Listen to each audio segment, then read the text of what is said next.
Uchinchi Renessans poydevori bugungi yoshlar deganadi davlatimiz rahbari o'z chiqishlaridan birida. Albatta bugun o'qiyman, o'rganaman, bilim olaman degan yoshlarimiz uchun barcha qulaylik sharoitlar yaratilgan. Buni biz Nukus shahrida yaqindagina ochilgan 55-maktab faoliyatidan bilib olsak ham bo'ladi.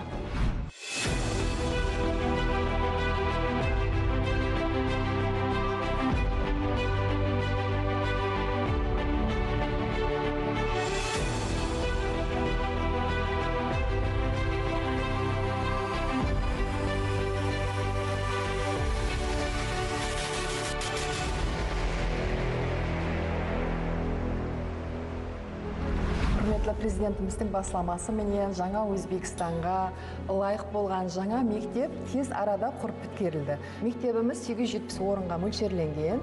Қазіргі уақытта мектебімізде 900-ға шамалас оқушы бар. Мектебімізде оқушыларымыз үшін, мұғалімдеріміз үшін барлық шарт-шараттар жаратылған. Бұл мектепке кірген оқушының өзінің аңы ойлау қабілеті өзгереді, рауажланады деп ойлаймын. Оқушыларымыздың 2-ші класстан баслап таби һәм анық пәндерге тереңлестіріліп оқытатын классларымыз бар. Ондан қала берсе, 5-ші, 6-ші, 7-ші классларымызда дүния жүзі тән алған Кембридж бағдарламасы бойынша оқытылатын классларымыз ашылды. 7-ші, 11-ші классларымызда болса, оқушылардың өзінің, ата-аналардың оқушылардың таңдауы менен пәндерге бағдарланған вариатив классларымыз ашылған.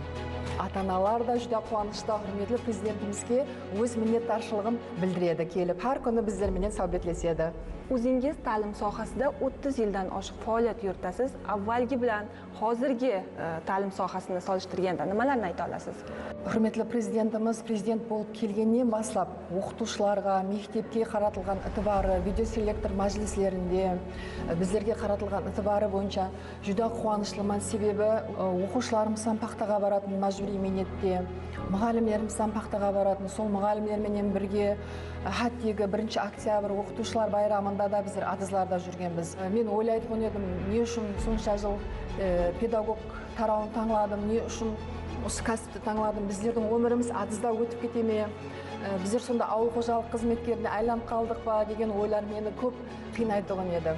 Хаттекі Қарақалпақстанға болған сапарымда құрметлі президентімізбен ұшырасқанмын, һәм ол инсанға өз рахметімді Қарақалпақстандағы білім беру тарауында істеп жатқан мұғалімдердің атынан мәжбүри міндеттен құтқарғаны, мектепке болған білім беруге болған ынтыбары үшін көп рахметлерімді, алғысымды айтып жеткізгенмін.